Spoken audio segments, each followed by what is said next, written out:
Alors, dans l'actualité de ce lundi, d'abord, les professeurs de l'ITAC qui votent à 100% pour la grève. Donc, si les négociations, parce qu'on doit négocier là, les 26 et 27 mars prochains, si les négociations ne se règlent pas ou ne vont pas à la satisfaction du syndicat, le syndicat mentionne qu'il pourrait déclencher 5 jours de grève. Donc, au cœur du conflit, c'est un écart salarial significatif de 15% entre les enseignants de l'ITAC et ceux des cégeps, alors même que plusieurs d'entre eux enseigneraient exactement les mêmes cours.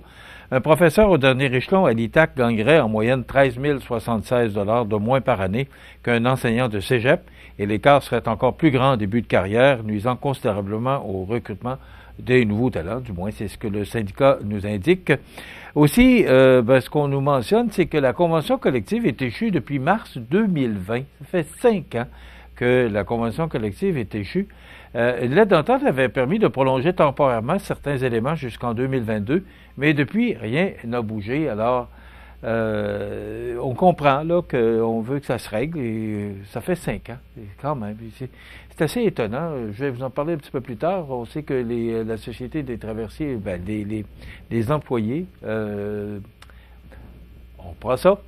Les traversiers, certains traversiers du Québec, là, parce qu'il y en a qui sont quand même en fonction pour assurer des services essentiels, sont en grève là, jusqu'à mercredi. Convention collective qui serait aussi échue depuis 5 ans, depuis 2020. Et là, il n'y aurait pas eu d'augmentation de salaire depuis 3 ans. C'est du moins ce qu'on nous mentionnait, ce que j'entendais hier sur les réseaux nationaux. Alors, on se pose la question, pourquoi que c'est si long à régler? Oui, chacune des parties veut avoir ou gagner des bénéfices. On comprend ça, c'est de la négociation. Mais 5 ans, c'est long, 5 ans. Et là, on comprend que les syndicats disent, à un moment donné, il faut que ça se règle. Alors, mieux passer par la grève. On sait que les traversiers, ça fait plusieurs grèves là, de 2-3 jours qu'on tient. Et rien n'avance dans ce dossier-là. Alors, on va suivre ça pour vous. Récemment, Radio-Canada nous apprenait que le groupe Lebel annonçait la fermeture temporaire de son usine de sciage à Saint-Joseph de Kamouraska. Selon la direction, c'est une décision difficile mais nécessaire en raison de l'incertitude provoquée par les menaces de tarifs douaniers imposés par les États-Unis. C'est une vingtaine d'employés à temps plein et à temps partiel qui devraient être directement touchés par cette suspension d'activité, mais le groupe Lebel, comme il a plusieurs usines en action, donc il pourrait relocaliser ses employés, s'il le désire. Si les employés le désirent, naturellement, ces employés-là pourraient être relocalisés dans d'autres usines du groupe Lebel. Il est important de préciser que seule l'activité de sciage sera suspendue. C'est à compter du 5 avril prochain. Le secteur du bois-tâté, lui, continue de fonctionner normalement. Aussi, la période au cours de laquelle les limites de charge autorisées seront réduites, là, c'est la période de dégel qui débute et c'est en raison de la diminution de la capacité portante du réseau routier. Alors, ça débute aujourd'hui dans les zones 1 et 2. Pour la zone 3, située plus au nord du Québec, là, parce que le printemps peut être un petit peu plus tardif dans cette région-là, ça pourrait être à compter de la semaine prochaine. La zone 1 et 2, nous, on est concernés par la zone 1. La zone 1 qui comprend Gatineau, Montréal, Sherbrooke, Trois-Rivières, Québec et s'étend jusqu'à Rivière-du-Loup. Donc, il faut faire attention à nos routes. Et la période de dégel, c'est un avertissement que nous donne le ministère des Transports et de la Santé durable, là, pour la mobilité durable. Voilà, c'est plus approprié. Et Société d'assurance automobile du Québec, qui nous rappelle de faire attention à nos routes, parce qu'on est en période de dégel, naturellement. C'est pas surtout les voitures que ça concerne, mais plus les camions lourds. Et le dernier Flip, un film réalisé par Diane Bérard, Samuel Gervais et Mathieu Vachon, qui est présenté à 3 reprises, mais notamment à l'Apocatière le 9 avril à 17h. C'est un documentaire percutant qui pose un regard critique sur la crise du logement et la spéculation immobilière au Québec. Après le film, là, la présentation du film, je cherche mes mots, c'est lundi matin, après la présentation du film, il y a avec les gens qui ont fait ce film-là, on peut discuter puis trouver des solutions. Et il y a également des politiciens là, qui peuvent s'impliquer. Donc, c'est le 9 avril prochain, si ça vous intéresse, c'est au cinéma de scénario de La Pocatière. Hier, vous avez sûrement vu, là, parce que tous les réseaux nationaux étaient sur place là, pour nous annoncer, M. Mark Carney, qui est le premier ministre actuel, s'est rendu à la résidence de la gouverneure générale hier pour demander la dissolution du Parlement et demander des élections. On parle d'anticiper, des élections anticipées parce qu'elles devaient se produire ou avoir lieu à l'automne, mais vous connaissez toute la situation. On sait que le gouvernement et le Parlement est prorogé jusqu'à aujourd'hui.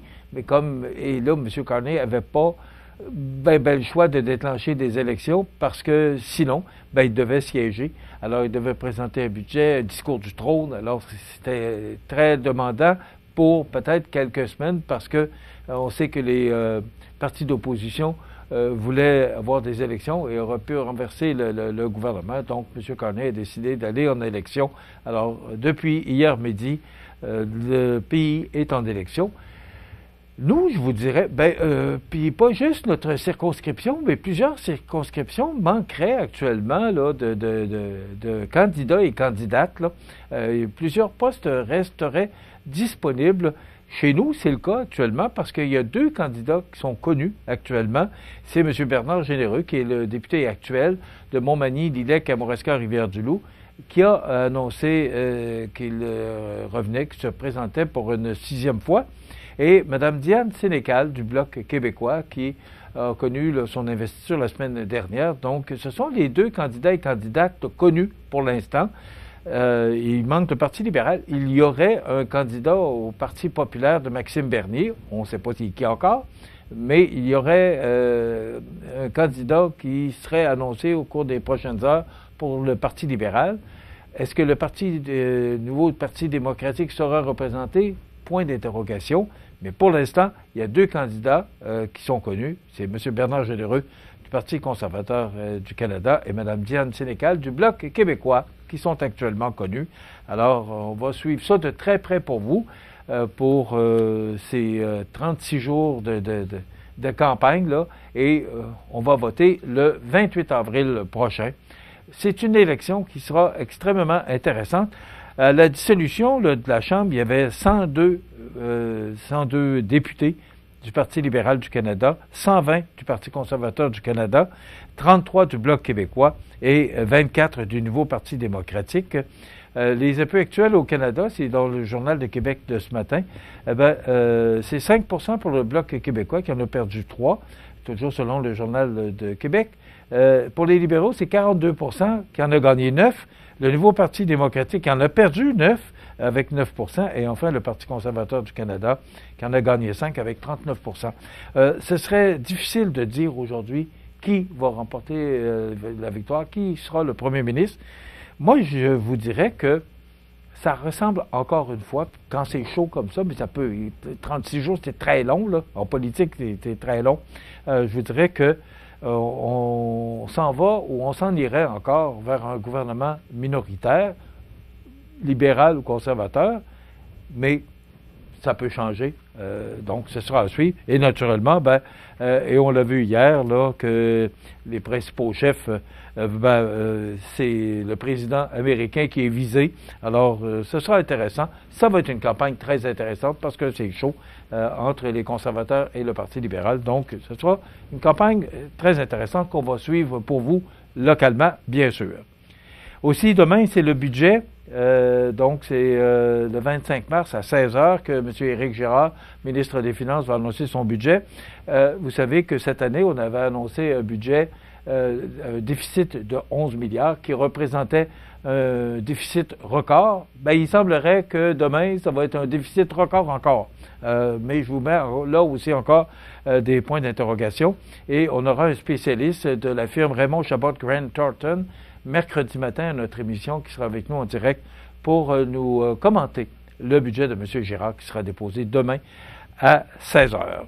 Je vous en ai parlé, les traversiers qui sont fermés jusqu'à mercredi. Donc, c'est 3 traversiers qui sont fermés alors que 2 autres sont en service avec des horaires réduits depuis hier matin en raison d'une grève des officiers de navigation et des officiers mécaniciens de la Société des traversiers du Québec. Donc, les traverses Québec-Lévis, Matane-Bécomo et Sorel-Saint-Ignace de Loyola ne sont pas en service jusqu'à mercredi matin, tandis que celles de Tadoussac-Baie-Sainte-Catherine et l'île aux Coudres Saint-Joseph-de-la-Rive sont ouvertes avec un service réduit, mais c'est pour assurer les services essentiels. Donc, cette grève qui aura lieu jusqu'à mercredi matin. La semaine dernière, je vous en ai parlé un petit peu, mais je vous reviens là-dessus ce matin.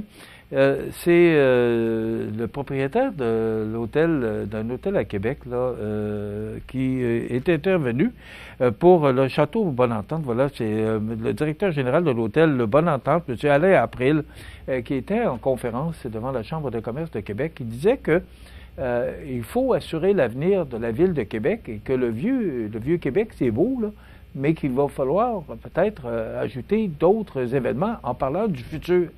Puis on ne peut pas être en désaccord avec cette intervention de M. April. Et là, ce qu'il lui mentionne, c'est qu'il prône le projet d'un casino à Québec. Pas nécessairement dans son hôtel, c'est pas ça qu'il mentionne, mais il dit que ça va prendre des infrastructures pour assurer le tourisme dans la ville de Québec, à part le Vieux-Québec. Et lui pense avec l'avenir, et on ne peut pas être en désaccord avec. Sauf que projet de casino à Sainte-Foy, pas sûr que ça va faire l'unanimité, surtout du côté de la Malbaie, là, parce qu'on a déjà un casino à cet endroit-là et que ça pourrait diminuer les activités du casino de la Malbaie. Alors, on dit que pour l'instant, l'Auto-Québec assure qu'aucune discussion formelle n'est menée et qu'elle n'a pas de projet de la sorte dans ses cartons. Pourtant, on pourrait s'asseoir avec les intervenants et voir les possibilités. Moi, quand j'entends, là, il y a des gens qui veulent prendre le bâton de pèlerin puis dire, regarde, moi, je veux voir, est-ce que c'est possible?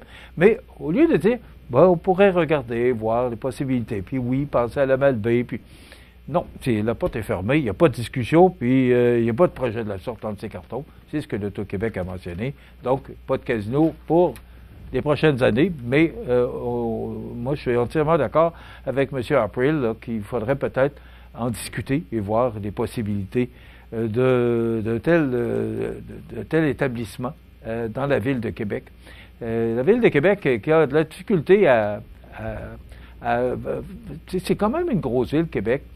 Bon, vous savez ce qui se passe pour le tramway. Bon, on parle de 3e lien, projet de casino, les Nordiques. Puis tous ces fils-là sont difficiles à attacher, puis pourtant, c'est une belle ville, Québec, qui mérite qu'on s'arrête et qu'on puisse apporter de beaux projets pour cette belle ville de Québec.